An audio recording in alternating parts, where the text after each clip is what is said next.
I'm just going to welcome you, Jim Ryan. Thanks so much for joining me. We've been trying to get you on. You're on the other side of the world, but now we finally got you on for the Retribe Stick Together podcast, which, as everybody knows, we break it down into 3 periods.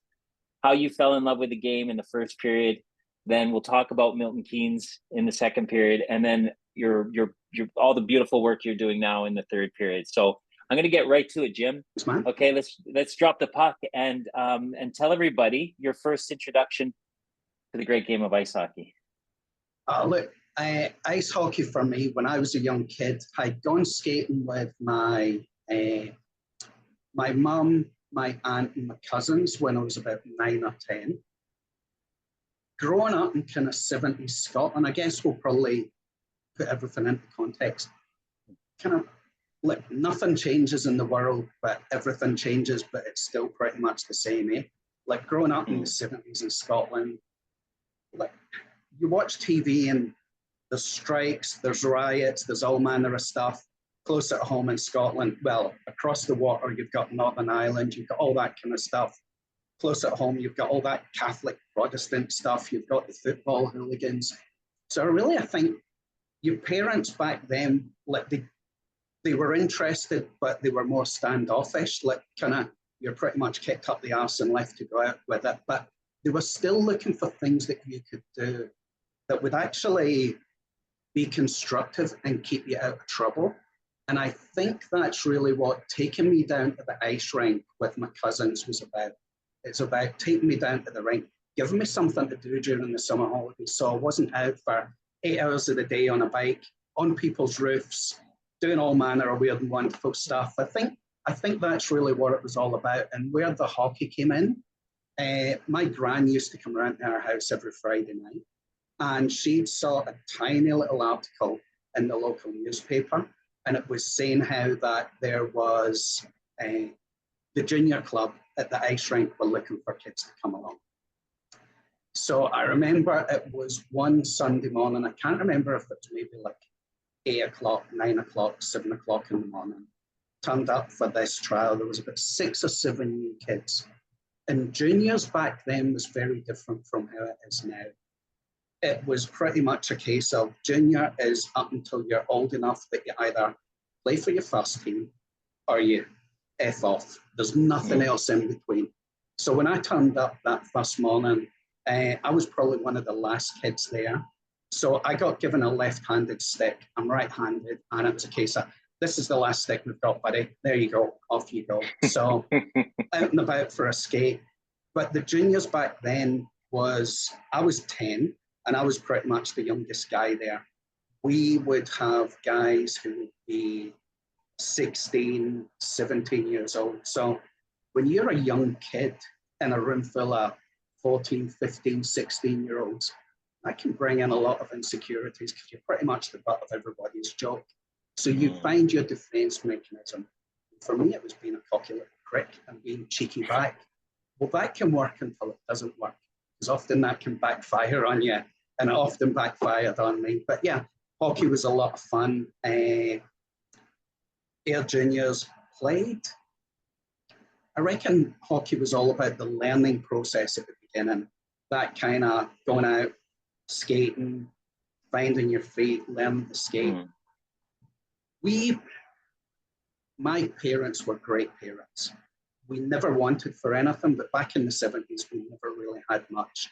Ayr was pretty much kind of a bit of an industrial town. We lived on the same street directly across from the steelworks.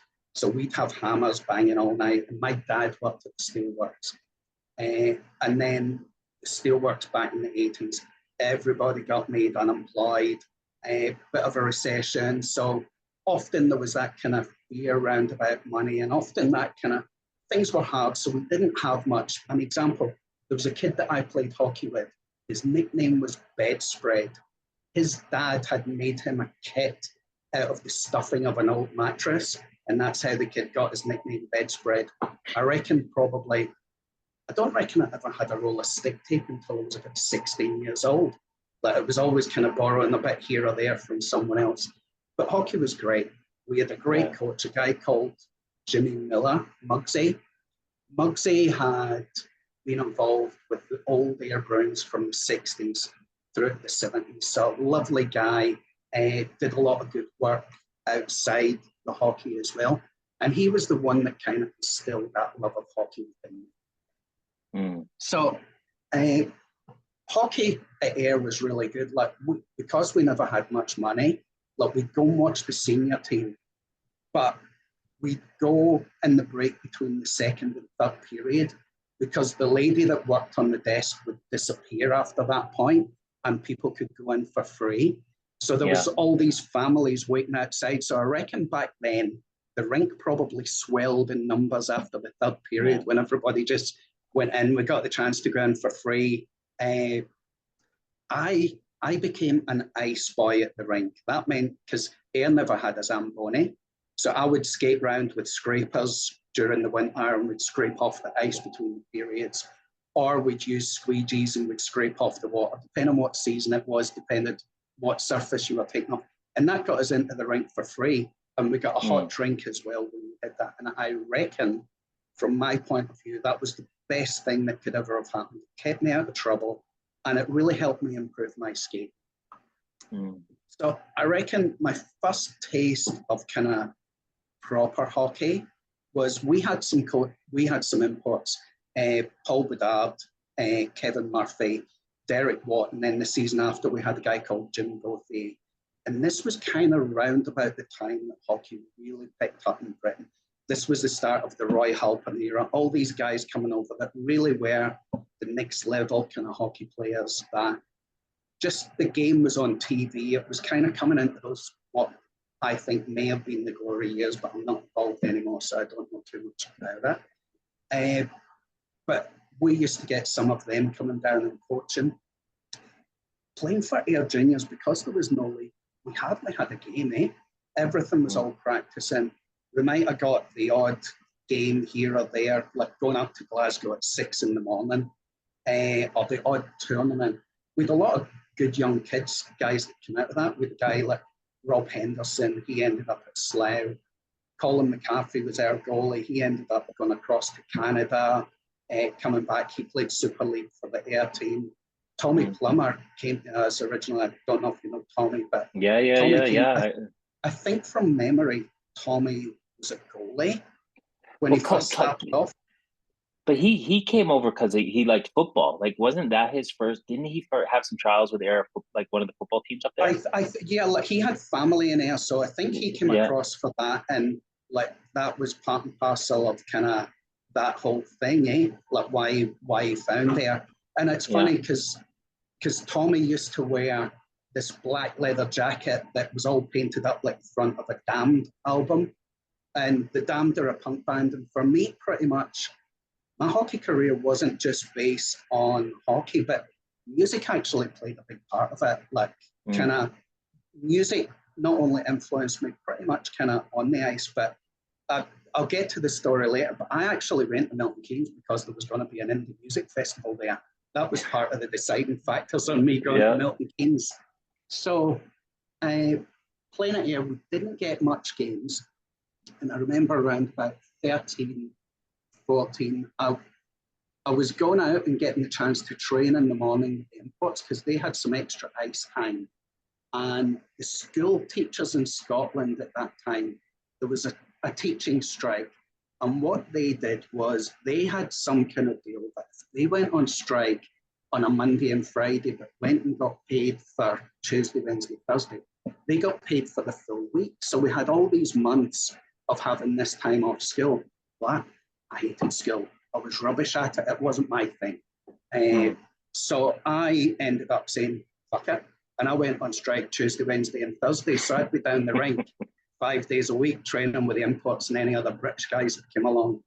And I reckon probably when I was 14, I got the chance to sit in with the top team Airdrieons. I remember the first time they must have been short of players, and it was a double header away. It was Streatham and Nottingham. Now, there wasn't, I guess that either, it might just have been my room, but I guess the money still wasn't really there for hockey. Me and another guy, Scott Summers, 14 years old, we get the chance to go and sit on the bench. The bedroom I had in this hotel in Nottingham, the bed only had 3 legs. There was fucking forensics would have had a field day on the sheets, but you're a 14-year-old kid. You're going away with the first team. Half of them didn't even look the road we were on the bus, but we're away with the first team anyway. And it was just great. So probably played maybe 3 or 4 games when I was 14. Never got on the ice for any of the seasonal games, but we played a few friendlies and we got on there, which is cool and it helped you out as a kid. Then what happened was, because the Air Juniors didn't have any games, there was a touring team came over from Rhode Island Roosters. So there was a West of Scotland select team got created. And the West of Scotland select, it was coached by a guy called Danny McAllister. Eternally grateful for him. Lovely guy, great coach. He was the coach of the Irvine Juniors and I think probably the Irvine Seniors at that time. So he invited me and a few others and we became part of the West of Scotland select. So there's maybe 3 or 4 players from here and a few players from other teams.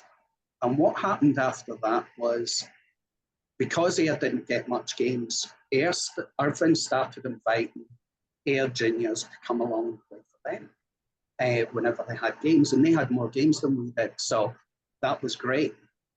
And then what happened originally, it started off that it was 3 or 4 of us, and then towards the end, Irvine was only asking for me to come and play.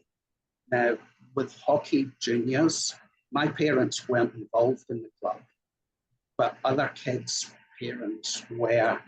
And it was good when their kids were all getting invited along to play for Irvine and to get games. But when it was only me and their kids weren't getting invited, the club decided it was going to put its foot down. So this was this kind of big turning point about, what am I going to do? I want to play hockey. I'm sitting on the bench for the senior team occasionally, and that probably had all stopped again before then. It had been back up in numbers. So there was this big hoo-ha where I was going to go and join up for the juniors.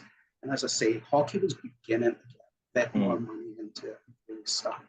So it turned out like the Scottish Ice Hockey Association, or the BIHA, one of them, Irvine had to pay 3,000 quid to get me released from Ayr as a 14-year-old kid because of the investment that the club had put for me. Okay. How nuts is that? Yeah. How nuts is that? So there was a transfer for me that was like, I think it was 3,000 from memory. And that was it. I was free. Went to Irvine as a junior, and that was excellent. So playing junior hockey, playing in the senior team as well, like first or second line. So hockey was all round about. Then the Scotland under-16s, there was a tournament at Dundee many, many years ago. It was called the Sport Goofy Tournament. And it was Scotland, England, and maybe 2, 3 other kind of international or touring teams. It was all very professional, very well set up. So with coaches like Danny McAllister, Rob Petrie from Fife Dundee, and I think Chris Brinster, who was an old import, all had their part in kind of doing that. So I was playing junior for Irvine, senior, and we were travelling backwards and forwards in between that time, training for Scotland and playing in this tournament. So there was a lot of hockey. It was great. Really enjoyed that. Then I want to, there's a couple of things that you've said that I don't want to miss out on now, okay? Because there's obviously it was an era that you started, and I want to try to like, because as you were talking, honestly, I was seeing a movie in my head, some kid in an industrial town in Scotland, and like I've been up to Ayr during the Super League days when the rink was actually quite nice then, right? But I know through talking with guys who grew up playing hockey in Scotland and in other places in England, the rinks back then were really old, really damp. You know, Yeah. people have described Durham the way Durham was. But what was it like? You know, I just can't imagine a rink without a Zamboni, but still, it's these early memories that guys have of these old barns where, you know, my kid, the little guy, he skates, he's got his own changing room, he's got his own stall, he's 8 years old, you know, and back in the day where these guys are showing up with like mattress stuffing as equipment, you know, sticks that are on the wrong hand and no tape, probably really dull skates. But still there's something in them with this joy. And that's what I really got is like, there's this joy of just being able to show up, even though, you know, it's just all kind of all over the place. And like I was just imagining a movie in my head. BBC probably make a movie about your story playing hockey in air. It was awesome. There was a lot of joy. I mean, I think when I think back to my hockey time, it's kind of almost bipolar. I fucking loved it or I hated it with a passion. There was no in between kind of thing. And I think we've all got that negative bias. So when I first started thinking back on it, there was a lot of negativity around about kind of hockey and how I felt and various other things. But the more I've kind of reran the story in my head, I thought, actually, no, it wasn't that bad. This wasn't that bad. That wasn't that bad. But the one thing that I realized, where it was bad, I pretty much did it to myself, eh? My behaviors, my attitude, all those things. It was like I brought a lot of it on myself. Well, that was one of the questions I was gonna. You had a great introduction. I didn't want to let you go. I wanted you to keep going, but you could probably talk for the whole 20 minutes, and I wouldn't have said anything. But the one thing I wanted to come in on was when you said you were 10 years old, and you said that you coped. Your coping mechanism would be a cheeky little shit, and then you said it worked until it stopped working. So I want to know, how cheeky did you get? And when did you get put in your place? Look, I think once there was the threat of violence, like kind of growing up in that part, growing up where I was from, like there was between football hooliganism and various other things, there kind of, and just being a kid down the park, there was always kind of violence or the threat of violence, I think, back then. And I'll give you some examples from traveling. Like being a kid playing at Irvine, which was maybe 15, 20 miles away, I used to either get buses or trains up. So I'd be there and I'd skate in the general session on a Saturday evening and you get the last train home. So I remember being at the train station one day, and because I've got the kit and the sticks, that probably made me a lesser target than someone else. I remember this young kid that was just sat there one day, and this gang of guys just walked up to him randomly and goes, "What the fuck are you looking at?" Now, this kid was on a hiding to nothing. The kid put his head down and he went, "Nothing." And the guys went, "You calling us nothing?" And that was it. He got kicking. Another time, that was kind of average. Another time, and this one kind of really shook me as a kid, I got the train back and I was waiting in a shop doorway at the top of the town in Ayr. And my dad was coming to pick me up from the train station. I'd given him the phone because there was no mobile phones or anything else. And I just walked out from the shop doorway. And just as I'd taken about 2-3 steps forward to my dad's car, one guy came walking across from one side of the street. 2 guys came walking along from the other side. And the 2 guys bottled this guy and just started stabbing him with a bottle. Now, one of the guys I'd actually played junior hockey with at Ayr, and he packed it in to become a football hooligan. So I don't know if there was some beef between these people or whatever else, but that was kind of part and parcel. So you kind of learn when you see things like that. You learn who you can push and who you don't push, because you know who's genuine and who's not. It's kind of like on the ice. There's the guys that you can mouth off that, and you know they're never going to do anything. And there's the other guys that if you do it, you're going to get a bop on the nose. So you've got to be ready to back it up. Nice. I want to know who were the guys that you could get away with and who are the guys you didn't, but we'll get into that into the second period. And now you're in Irvine and you're playing both senior team. You're kind of on that cusp.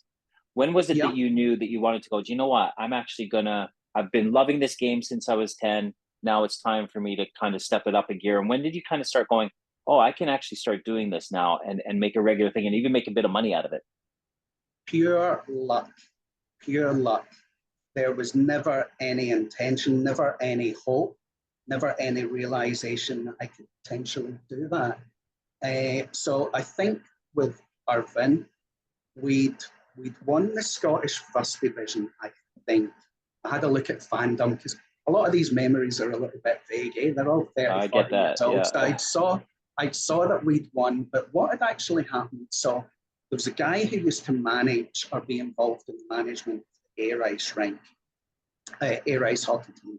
And there's the guy, Glenn Henderson. Now, Glenn Henderson was the guy that built the new rink at Ayr. He was the Ayr businessman that had all the money and put that into it.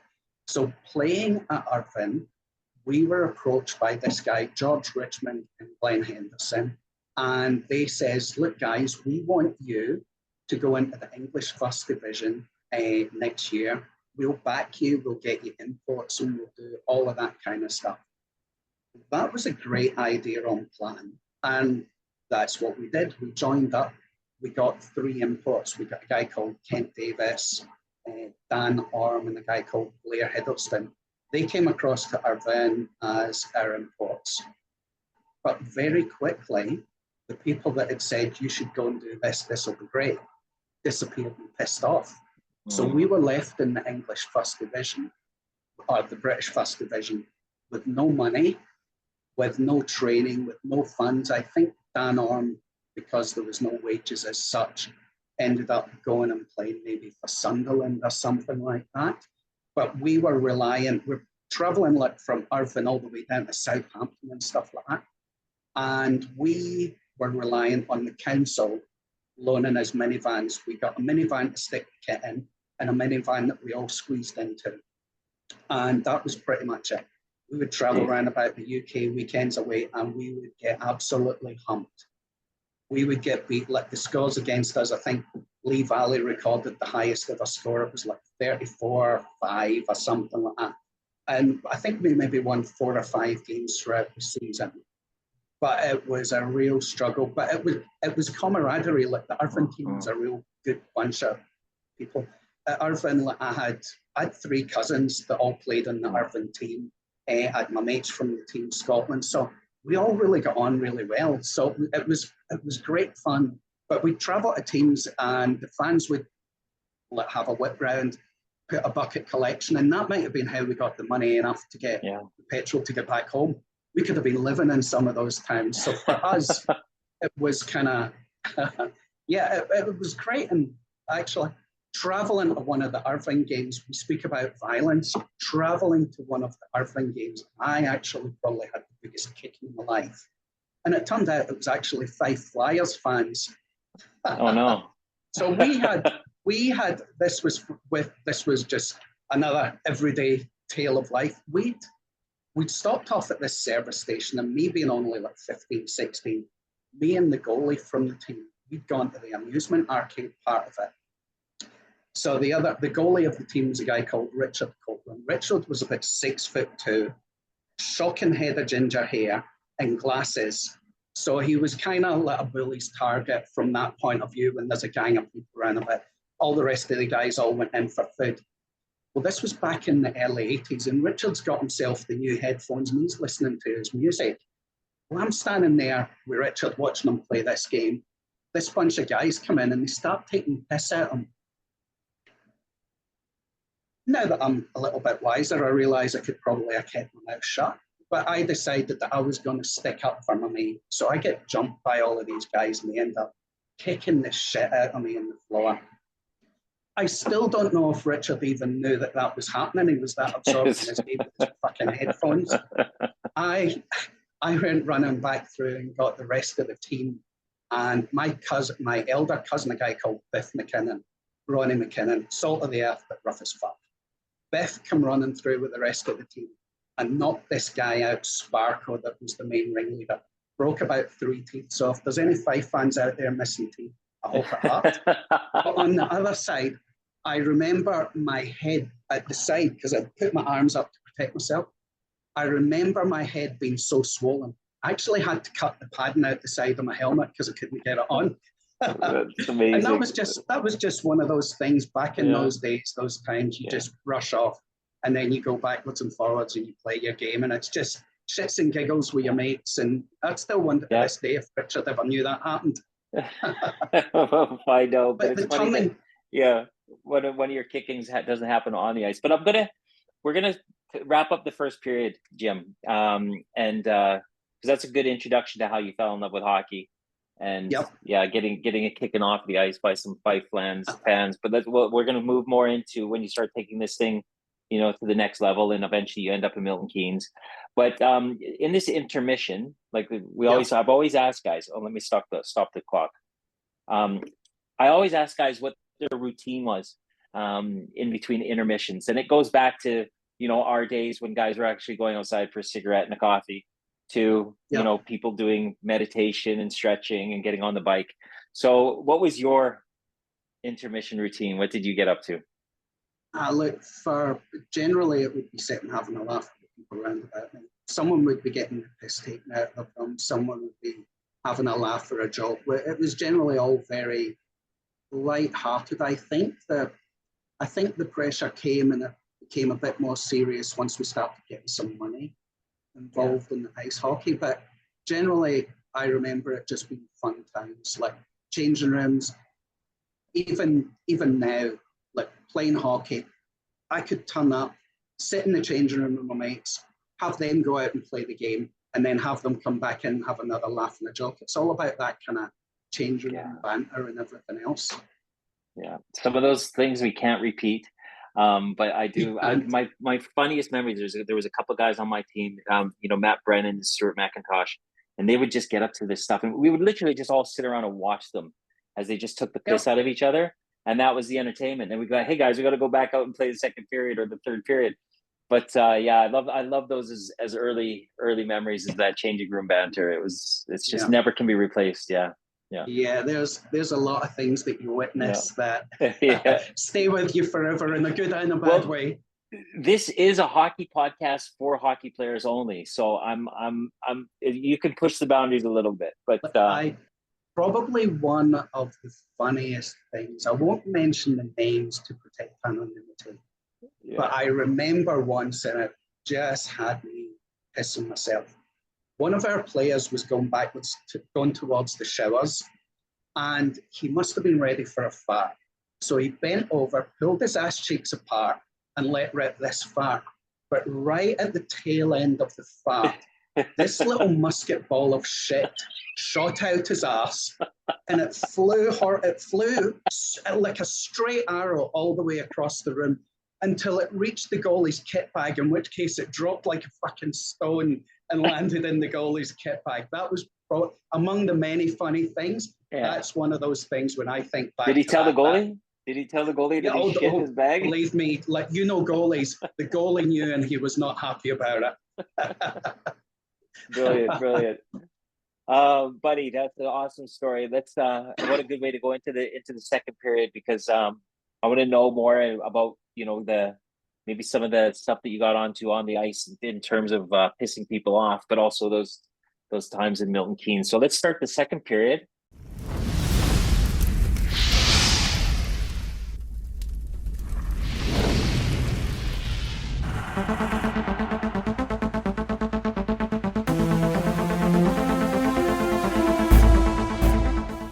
And let's start talking about when I know you were always taking it serious, but I imagine that moving from a bunch of guys traveling up and down the country in a transit van, but you did mention too about perhaps that time when you were playing, where it starts to get a little bit more serious in the mid 80s, to the time when I got involved in the early 90s, as being like, and I know a lot of guys on here will always talk about the golden age of hockey, of the three imports, and the guys coming over here who some really good pedigree, but really helping the British kids, and it was a part of a family, and there was they were learning about the etiquette of hockey and the culture of hockey. And I do and for me, I got to work through the Super League times on Sky Sports, so I got to go up to Ayr and see how Bill Barr made that team. It was Jim Lynch was the coach and stuff, but how it became very professional throughout the country. And it was probably the best hockey that was on the ice, but a lot of people think of it as being the time where it wrecked British careers. So pre-Super League really was a golden time of hockey. And tell me about your experience in it.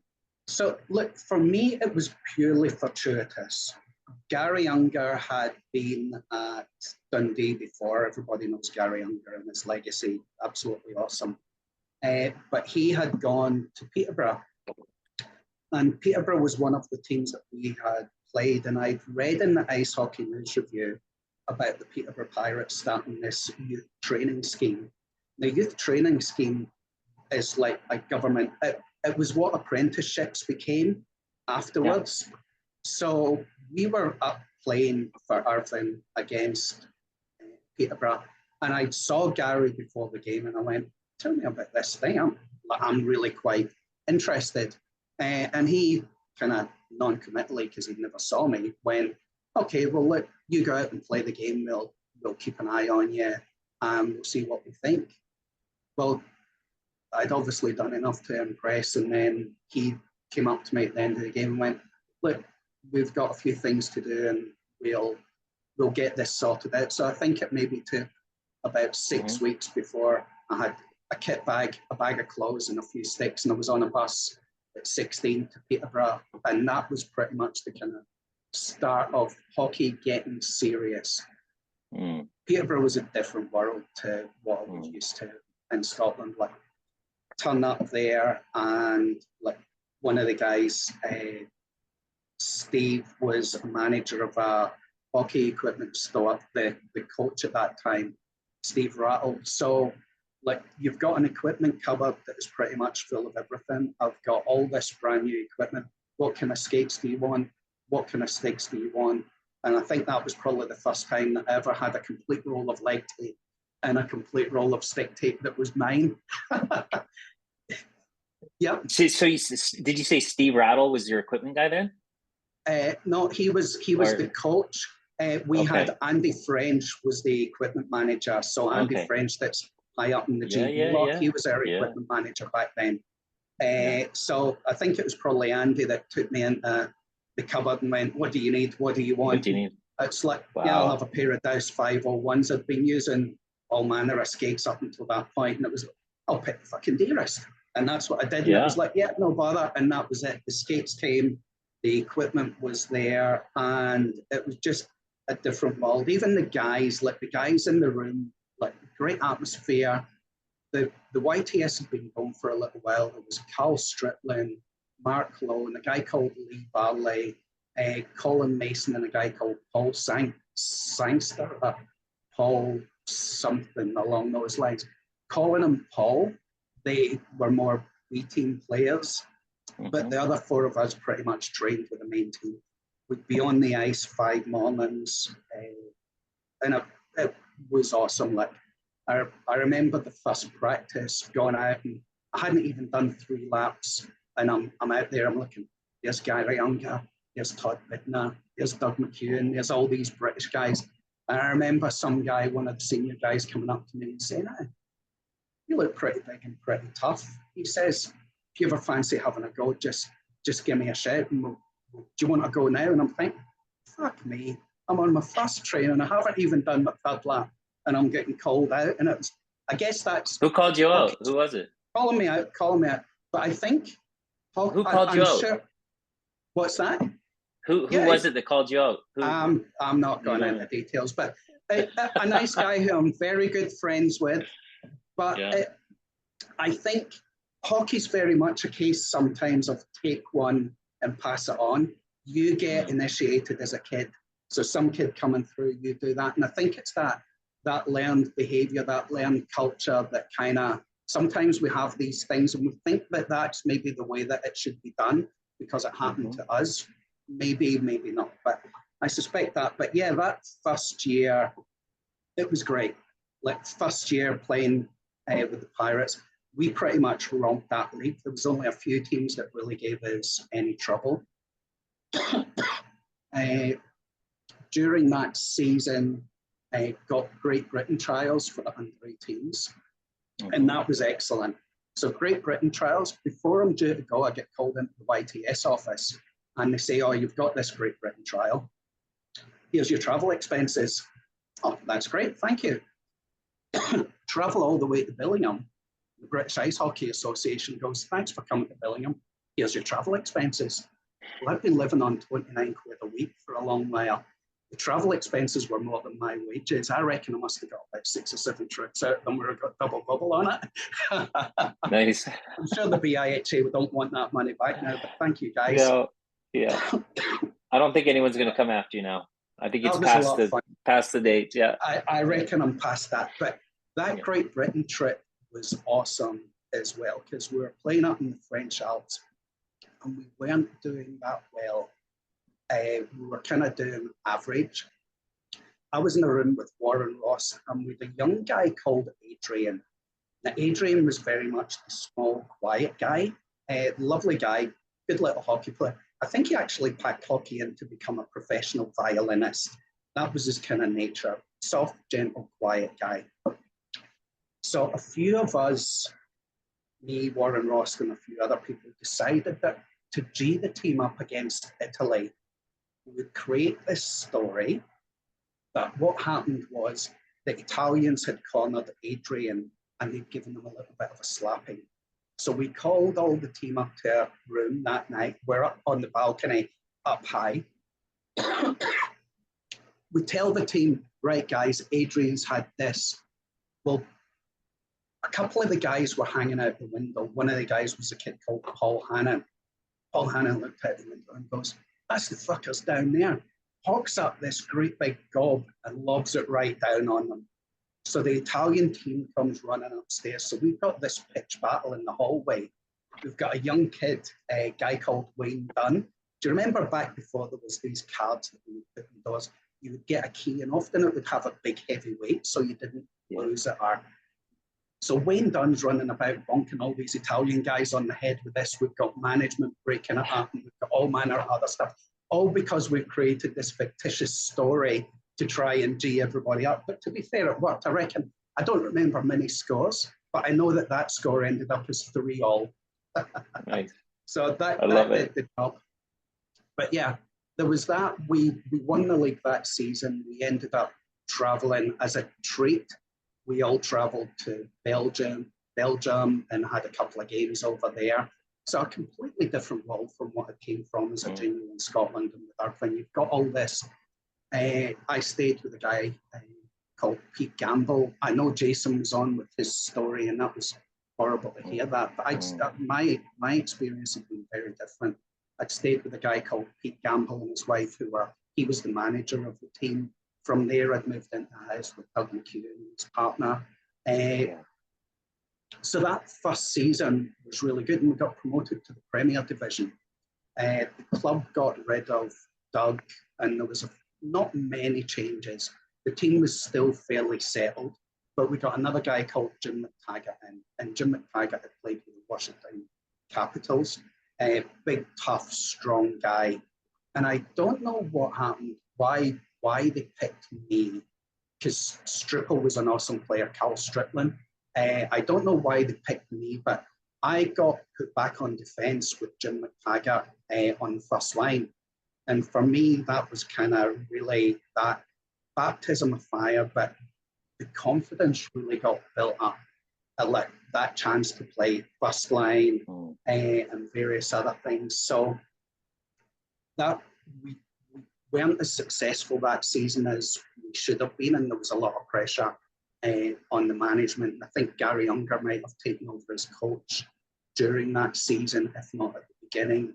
We wound that year up, and Gary Unger had organised for the Okanagan Hockey School for me, Jason Porter, Jason Wood, and Kenny McKee.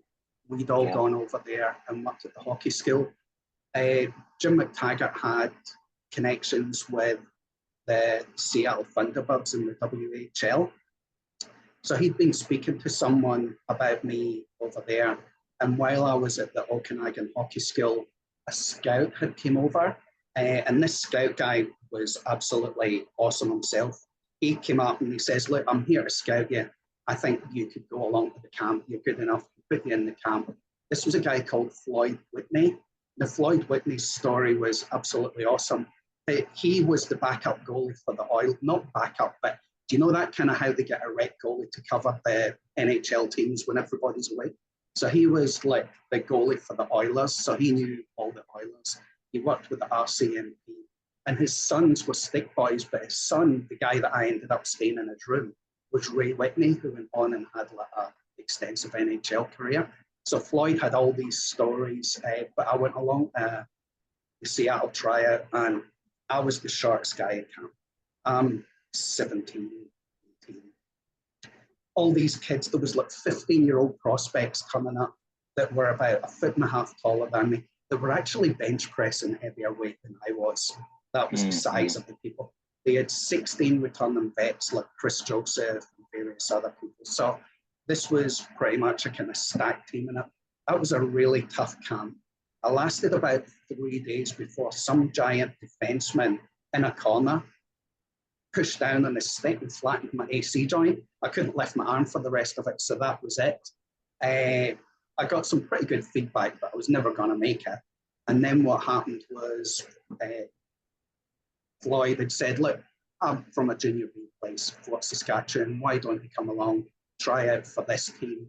And it was a completely different camp, different kids. You've got your Man Mountains in the WHL, and then you've got the junior B type stuff. But I think fear and self-sabotage came in, and maybe a little bit of ego. But I'd gone through the camp, done really well, had the fights and the various other stuff. And I'm sat down with the coach and the management. And as soon as he started speaking, one of the things I says was, I get paid to play hockey in the UK. I can't afford to stay here. I can't get a job because I've got no visa or anything like that. What can you do for me? Well, it was junior B. I think his main thing was, well, I can pretty much show you the door, son. And I don't know whether that was self-sabotaging me through fear or whatever else, but yeah. So I have a feeling I shot myself in the foot on that front. So back to Peterborough the following year, and it was a completely different dynamic with the team. Lots of new guys coming in. And look, I remember at the beginning, it was either at the end of the season before or the beginning, the club had been caught in a couple of these other players from various other things. And it was after a game, there's a few beers and everything else, and one of these other guys was pretty smashed. And he wasn't even playing in the team, they were just coming back, I assume, for talks and a bit of a night out and various stuff. But he sat opposite me in the bus, and he's so pissed. He pukes, and he pukes up in my lap. So as I stand up like any young kid would do, he punches me smack in the face. So everybody breaks in and breaks it up. But as I get sent to the front of the bus, and I'm sat there covered in puke with one or two of the guys going, "You all right, Jim?" But everybody else is up the back with these guys laughing and joking. And I kind of thought, hang on a second, this is my team, and all of a sudden I'm doing this. So that was a bit of a thing. I'd won. There was a fan's favourite of the year in the local paper vote. So I'd won the fan's favourite of the year. I'd won that vote. So I was going into that following season on a bit of a high. I'd tried out in WHL, I'd been to Canada, all these kind of things. And I struggled to get ice time.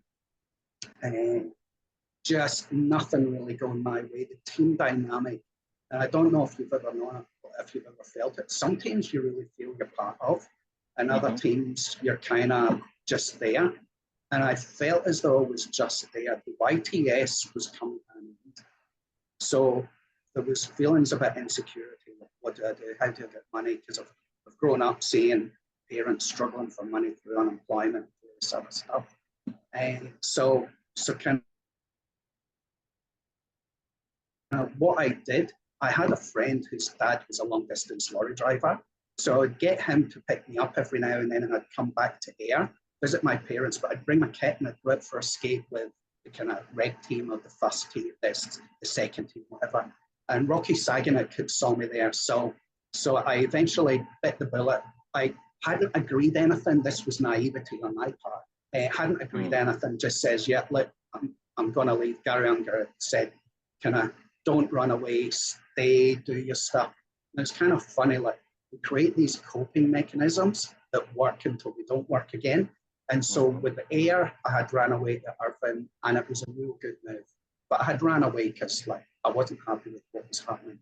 So I used the same tactic again to go from Peterborough to Ayr, but it didn't really work out either because I was going for all the wrong reasons. So I think for me, like, I didn't really feel as though I fitted in at Ayr. And I'd come from Peterborough where guys have got, the young kids were all into fake tans, they were all into kind of looking smart, different kind of clothing. I'm into my music, I'm into Stone Roses, Happy Mondays, I've got 24-inch jeans and stuff like that. And that really wasn't what people in Ayr were doing. So there was a few guys that I got on with in that kind of first year and a half, but I didn't really feel part of it. And again, bit of self-sabotage, getting on, but not kind of getting a whole lot of ice time. I remember the turning point for me. Our coach was Rocky Saginaw. And what happened, we used to play out of Centrum in Glasgow. And I remember him coming into the changing room. He wasn't playing that well one day. And what he actually said was, he came in and he gave everybody the rocket up his ass. And it was one word. He says, even Jimmy Ryan's putting his effort in there. And it was that fucking word, even, at the beginning of it. Just the way it came out, it just caused me to kind of have this reaction, an argument with the coach in the changing room. And pretty much for the rest of that season, my ass never touched the ice. And that's probably my biggest regret in hockey, is that we made the finals that year at Wembley. And I reckon Rocky would have put the equipment manager on the ice before me if he had skates. All the other kids that weren't getting on much got a run out on Wembley. And I just sat there on the bench. My only thing that really kind of, that thing that gets me deep is the fact that I've been at Wembley, I've had a warm up on it, but I never got a shift. So I can't really say I played at Wembley. And I did it myself because halfway through the season, we had, like, I didn't know how to communicate. I'm just a kid. I'm not that bright, in terms of kind of emotional intelligence, because you're not when you're a kid. I remember getting so fed up with the situation. We had a fan that used to paint T-shirts. So I had a T-shirt painted with me behind the bench, with my hand up in the air going, me coach, me coach. And I used to sit with my kit off in the changing room with just this T-shirt. So he must have looked at me and thought, you're just a fucking dick. So again, I did it to myself. Yeah. I could probably have gone and says, look, can we talk? Can we do this? But yeah, that kind of clouded it. The next year at Ayr was a lot better. We lost a lot of players. Players came and players went. That season before was the season that Gretzky came, Keith Gretzky, and that poor kid was on a hike. Nothing. No matter what he'd have done, he wasn't Wayne, and everybody blamed him for not being Wayne. He was a good player, but just it was never going to happen. The following year, we had a guy called Brian Kaniwisher, and that following year, I'd gone to college, because back then you got paid to go to college. Didn't want to go to college, but it was a few grand every few months for going to college on top of the hockey money. So that kind of paid the bills and did whatever else. And I'd met a girl there, my ex, and she was into the rave scene, and it was the very late 80s, early 90s. And I got really into it. The rave scene was kind of like the tail end of that punk scene that I missed. Very enticing, all those early clubs and everything else. So got right into that, played through that season. Then I could see pretty much the writing on the wall for Ayr, because they didn't really have much left in them. I don't know if it was a tactical kind of thing where they folded them or whatever, but yeah, the writing was on the wall. So I'd also fallen out with my ex at that time. So I got on the phone. I'm looking to run away again, run away from the ex, run away from the team. And I spoke to John Carr, the coach, because he'd been part of the GB team as well. So I says, look, I'm interested in traveling. And he was at Hull. He says, look, we've got our team, but I know this guy, Mike Saran. He's looking for players at Milton Keynes. And there was a 3-day indie music festival planned for the Bowl called Happy Days. And it was Happy Mondays, Stone Roses, all those kind of indie dance scene. So I thought, that's it, Milton Keynes will do it. And that's what I did. I ran away from Ayr and went to Milton Keynes and played there with Mike Saran. And that's where you kind of catch up. Yeah. And I want to kind of, as we wrap up the second period, Mike Sarant was probably one of the coaches that came in. He came in and really did start to change the culture of hockey. He really Yeah. did make Milton Keynes kind of the benchmark for how to organize a changing room and how to organize your team, and like to really bring in all the other support staff. So he had quite a temper on him. They called him Mike Spike Sarant for a reason. He could be quite prickly guy. But what was it like, I suppose, just ending up your career in Milton Keynes? Look, that year was pretty good. I enjoyed that. Again, we had a good group of people. The following year, it's funny because the guy that puked on me and punched on me eventually came to Milton Keynes. And the first thing he did was come up and say, "Man, I'm really sorry. I've felt bad about this for years." So again, you got to say who it was. Kahuna Matata, it's that shit that goes round about. And the following year with Don DePaul, my ex, who I'd ran away from, we ended up back together in Milton Keynes and started getting into the clubbing. And I was probably clubbing as much as I was playing hockey that second year, and I didn't really make any secret of it. I started sometimes not getting as much ice time. Halfway through the season, again, I was going to fuck off, and I'd liaised with Chuck Taylor at Telford. I was going to head across there, all manner of other stuff. And it got to the end of the season, and when push came to shove, Don DePaul, I think Rick Strachan had probably been speaking to him, and they didn't feel I was going to be a good fit. I never went to Telford because, to be fair, I couldn't be asked with the travelling from Milton Keynes to Telford and all that stuff. But between the clubbing and everything else, I wasn't the serious guy that I had a distinct disrespect for authority due to the kind of punk influence and everything else. I'm going clubbing all the time. You hit up the Pink Flamingo? The Golden Flamingo, yeah. Well, it was upstairs at the Winter Garden, because between the first year and the second year, I'd actually ended up moving into a kind of shared house with the manageress of the place, a DJ that DJ'd there that played with the band Bomb the Bass. So it was really a party house. So that was kind of my lifestyle, doing all that and everything that it entailed. And just enjoying it, but kind of the hockey was taking a sidestep. The partner that my ex was at, she'd kind of started getting other kind of jobs, and I think she probably viewed hockey as me pissing about, like kind of hanging about with your mates. It's not a serious living, and it was never going to be a living for me. Me personally, I would probably have described myself as a professional hockey player, but the reality is it's kind of like an amateur Sunday football player getting expenses and getting a bit of money and some money towards their accommodation. It was never professional by any standard, the amount of money that I was making from hockey. But if you see me in a bar talking to a girl, I'm pretty sure I'd have told her I was professional. Yeah. Jim, just in those times that you were playing, I imagine Peter being that hotbed of hockey, and then up in air with Rocky Saganuk, and I mean, you played with some legends. You have mentioned that you dropped the gloves with a few guys.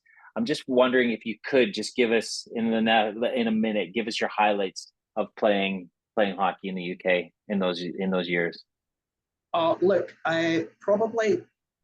was a lot of good highlights. I think we had, playing for Milton Keynes, we had HC Saka, or one of these top kind of Eastern European teams, come across. Lots of NHL guys, lots of everything else. And fuck knows how, because I never got a hat trick in my life playing senior hockey, but I went out and I was really up for that game, and I ended up getting a hat trick against that team. Now, I've never kind of done that. Even on training, I don't get hat tricks. So it's so I mean that was a good one. The following year, after trying out for Seattle, went back to the same hockey school in Okanagan, and again got scouted for another WH team, the Tri-City Americans. So it feels good to have been at that kind of level, but not quite that kind of level that people go, come along and try it at our camp. So I kind of, it's funny, like I always downplayed my hockey stuff, and it's only when I've got with my current partner, and she went, you played for Great Britain, you did this, you did that, why don't you? And it's kind of almost, I think, again, it's that kind of the bad things kind of tamping down the good things. And again, like, you don't want to stick your head above the parapet, especially when you've learned when you're a kid that if you're too cheeky, it gets knocked off. I think GB and all that, it kind of felt almost though, but didn't everybody play for GB? Like everybody I knew played for GB because I played with them, but I guess it wasn't like that for every other kid. So I think playing for GB and various other things, that was great. And I had a real good result. My uncle was a referee, a guy called Tam Gillespie, used to referee down in Scotland. Maybe about 10 years ago, my parents gave me my old Scotland jersey and one of my GB jerseys that Tam had managed to rescue from some GB jersey vault. Now, I don't have any of my team jerseys apart from one of the Air ones, but I don't have any of that. But to have my Scotland jersey and my GB Juniors jersey, that's pretty cool. There's not many guys got those jerseys back. I got mine vicariously through someone else getting it for me. So that's pretty cool. Yeah, that's pretty awesome. Jim, we're going to wrap up the second period.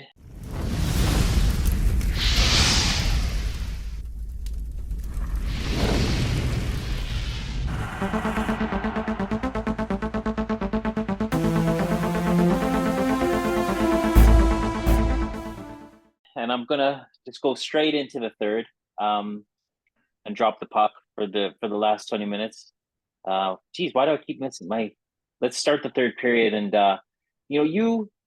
every guy that's been on here has had to have a third period where we hung up our skates, and some of us knew when our last game came around. Some of us, like me, I didn't know my last game was going to be my last game. And I've actually talked about how it was quite sad because I think my last game was against Peterborough, if I remember. And I played a really good game.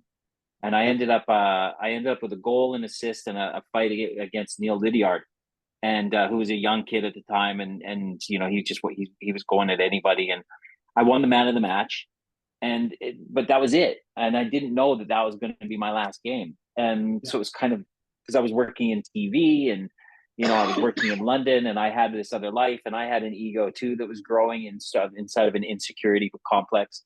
So how did you, like you mentioned, you were getting into clubbing and hockey was like kind of serious, but not serious. And, how did you, what was do you remember your last game, and was it meant to be your last game?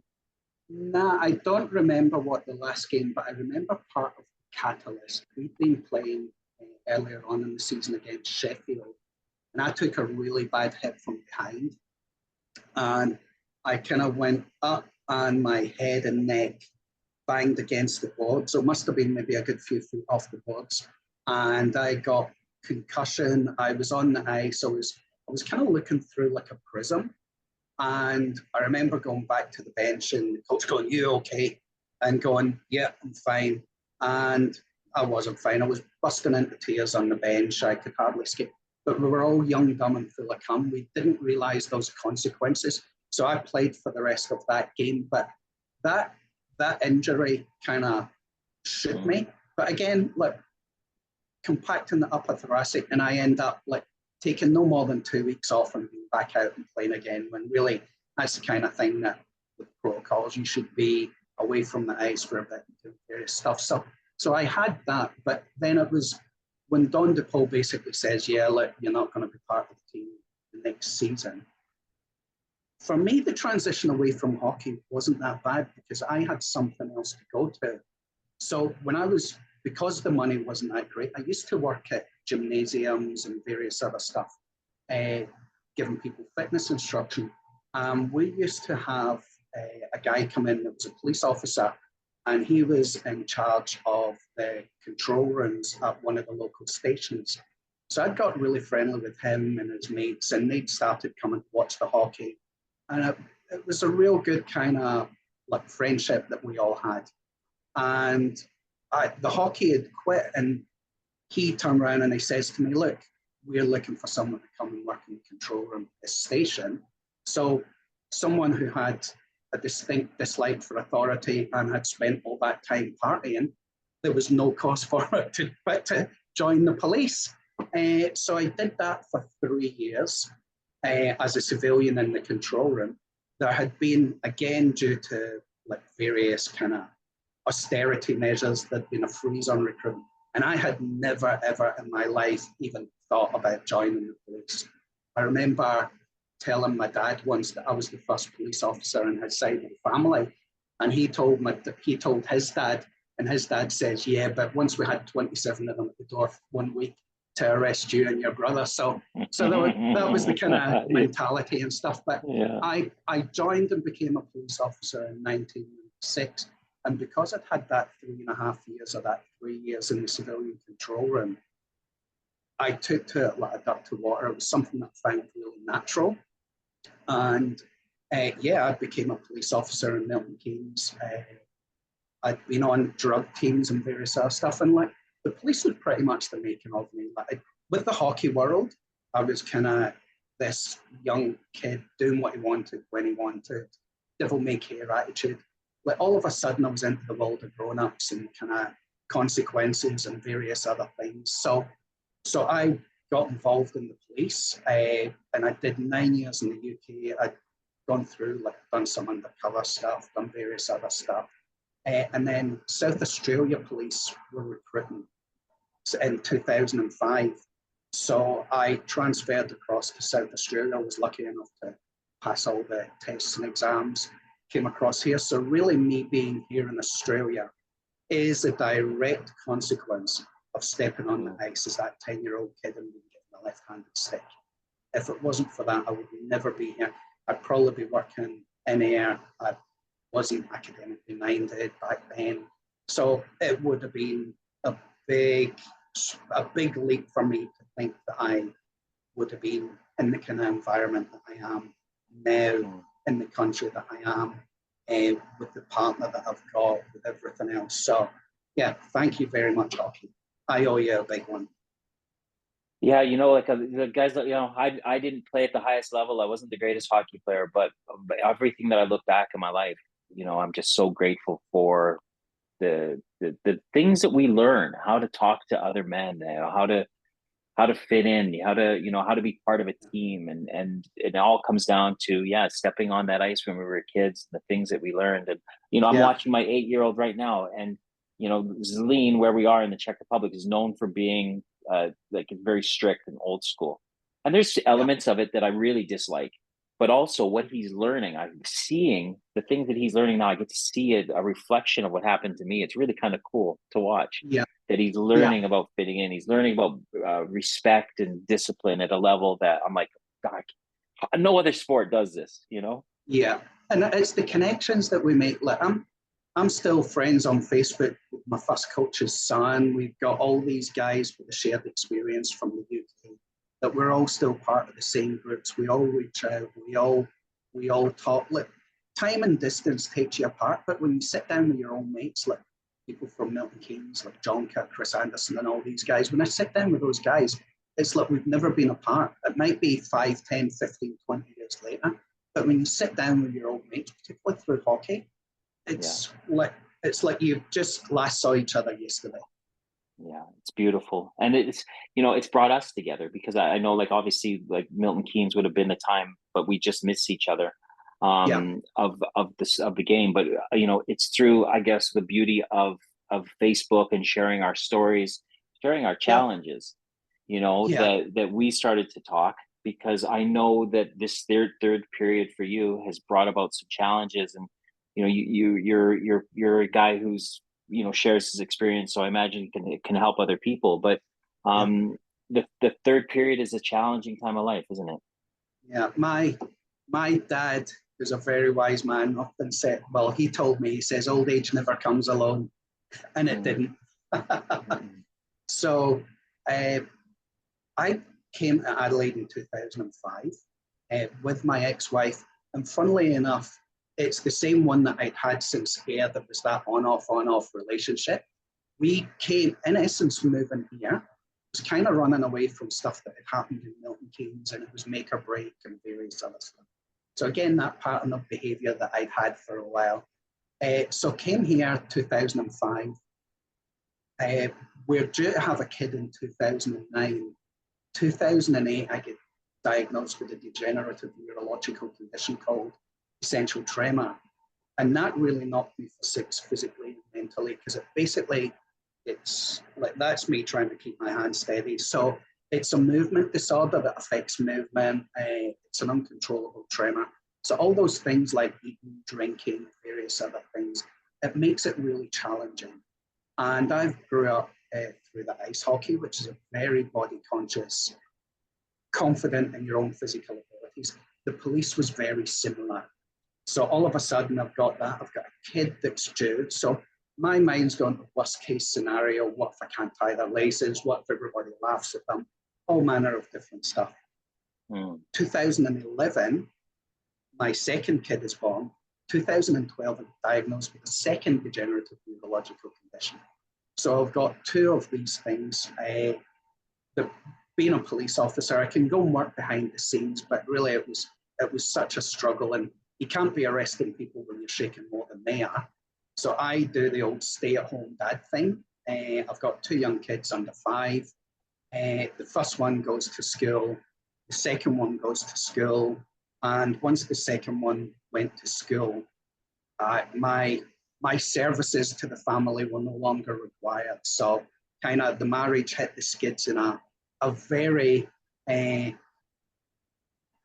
distressing way. So we were living in the same house, and I remember being in the house one Saturday morning, I probably thinking it a bit more, but I thought to myself, can't fucking do this anymore. I'm tired. I've got no career. I'm soon going to have no home. I was just looking at all the negatives, and I was only seeing it getting worse.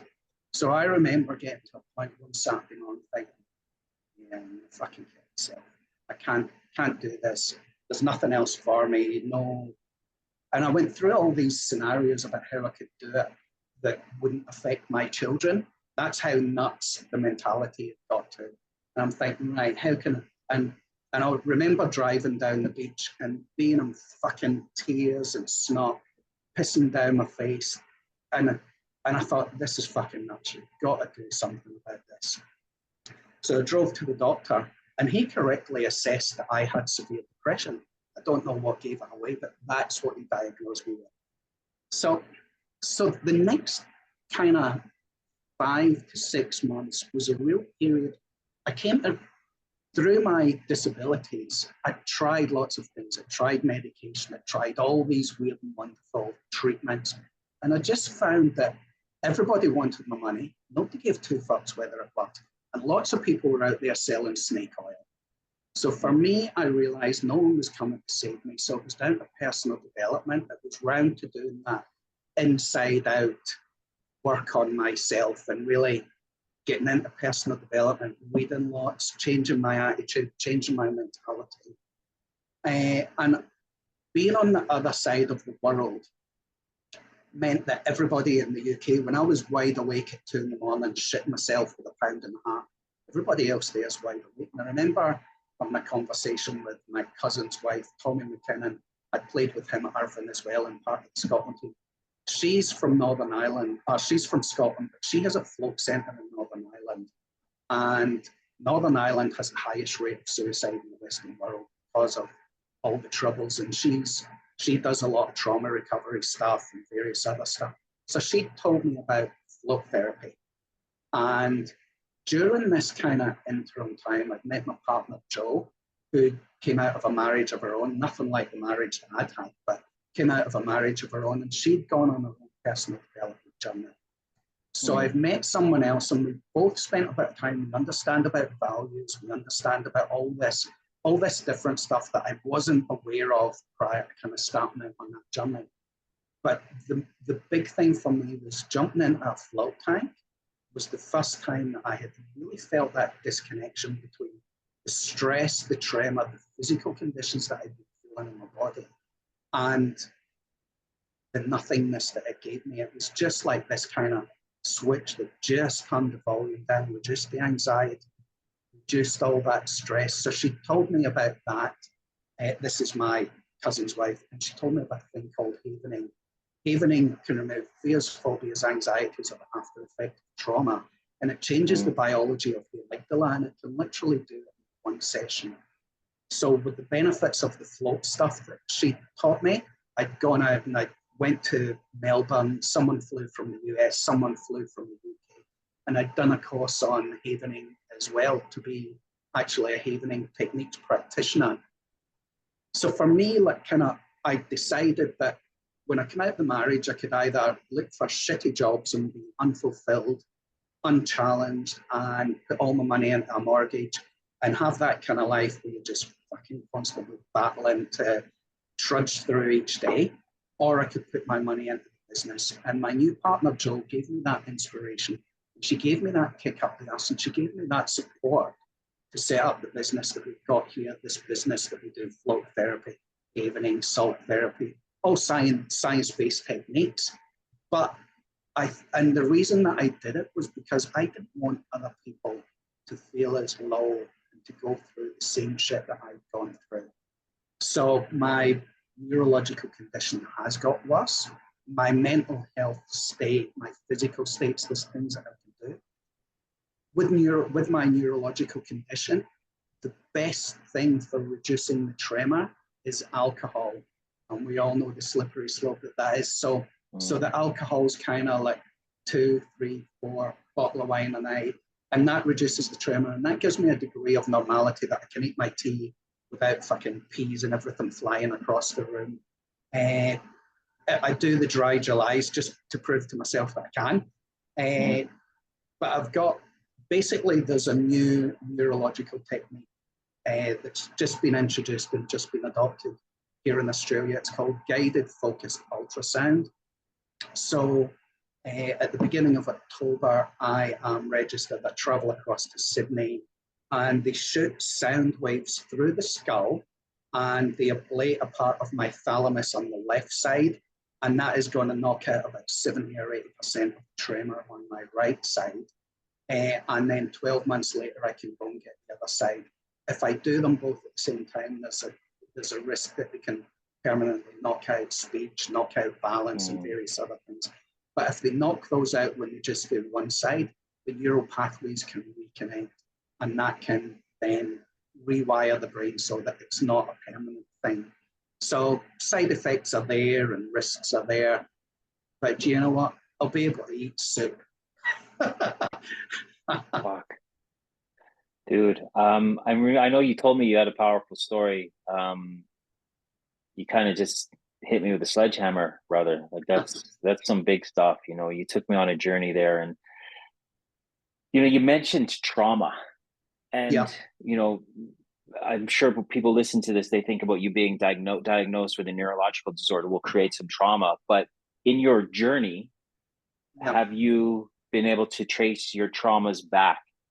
Have you been able to look at growing up as a kid? I had great parents, great life, bit of bullying at school, none of those kind of other things.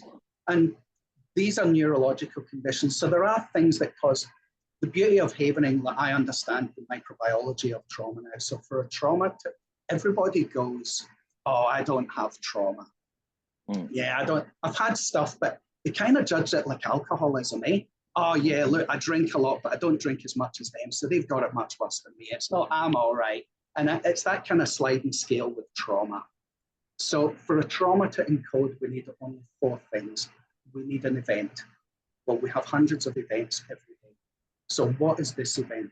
This is an event that we give negative meaning to. So all men are bastards. This house isn't safe. This is dangerous. That's dangerous. Depending on our mental landscape, what we've been through, what we're experiencing at the time. And lastly, a perception that that thing at that time feels inescapable. If you have all 4 of those, chemical receptors in the amygdala encode, they phosphorize out. So you've got your core memory of the event and you've got your amygdala memory. Now surviving trauma is designed to keep us safe. We've got this fancy equipment and stuff, but we're no further forward biologically than the cavemen that we once were. So if you're out hunter-gathering, you get chased by a predator. The predator either catches you and eats you, in which case it doesn't matter what you think, or you survive and you escape. And that encodes in the amygdala. In the future, anything that reminds you of that predator, consciously or subconsciously, puts you into fight or flight so that you stand the best possible chance of escaping again. In the modern world, we relive our traumas on the couch or in bed at 2 in the morning. We call it anxiety and panic attack. It's an unfulfilled process because we're not burning off the pounding heart energy. We're not burning off the glucose that's sent to the limbs. So we then forget about that shit that happened to us 10, 15, 20 years ago. And we start focusing on these panic attacks, which is an event that we give negative meaning to. Can't go out tonight, I've got panic attacks, affected and affecting of our mental landscape, and is inescapable at the time, which is a whole new clump of shit in the amygdala.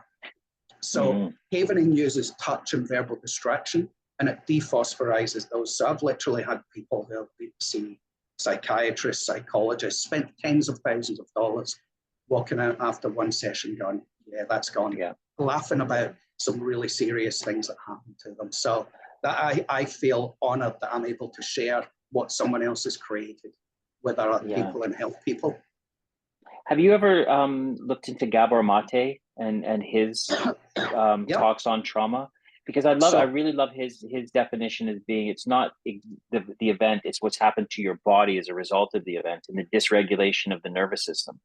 It is. So Gabor Mate, he opened our Havening conference about 2 years ago, and says everything that you guys are doing here, Havening works. So when you've got someone like Gabor Mate, so there's a few people, there's a few interesting books along that line. There's Bessel van der Kolk, The Body Keeps the Score. Body Keeps the Score, There's various other things. Science is proving that not only the trauma that we experience, but trauma travels down DNA.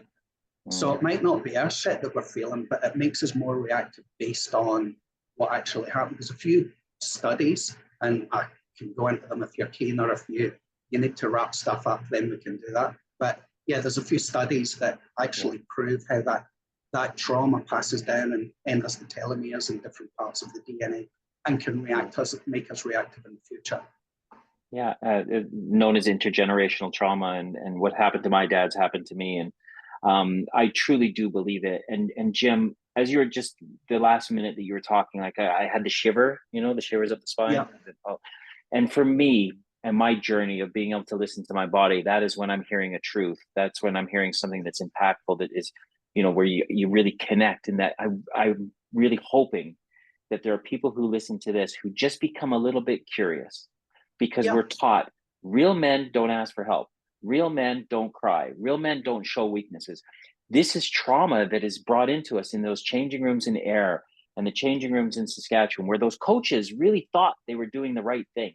And my dad really thought he was doing the right thing, but he was just passing his shit on to me, which was keeping me blocked, where I almost died of alcoholism. Like I literally was out that close to my everything shutting down. It wasn't like just a bad day drinking. I mean, I was on the way out because I had no language. I had no language, no emotional dexterity to be able to say, I'm fucked. Can somebody help me here?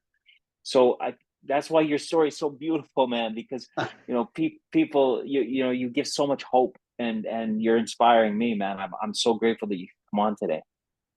Thank you, man. So with going back to all that, I really appreciate that.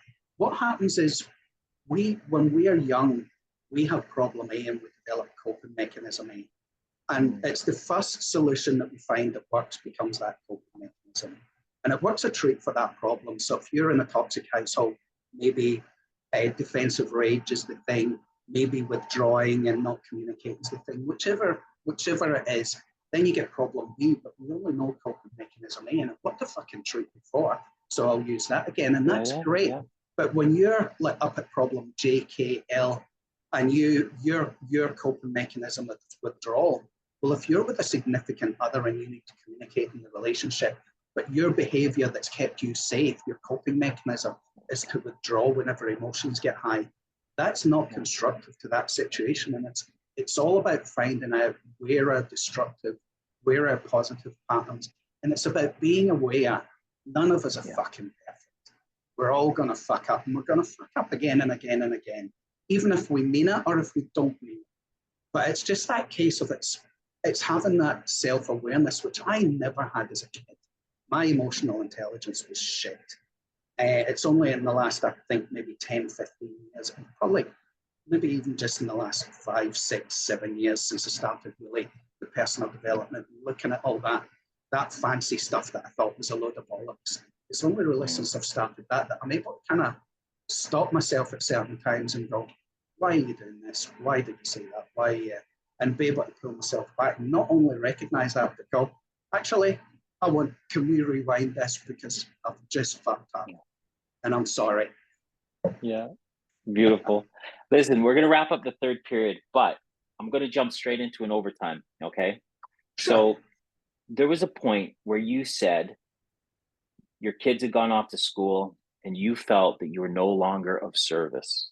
Yeah. So it was really impactful because I know guys our age, all of a sudden the hockey career is gone, our playing career, our working career has changed, relationships we've left, we've gone, we've gained, we've lost.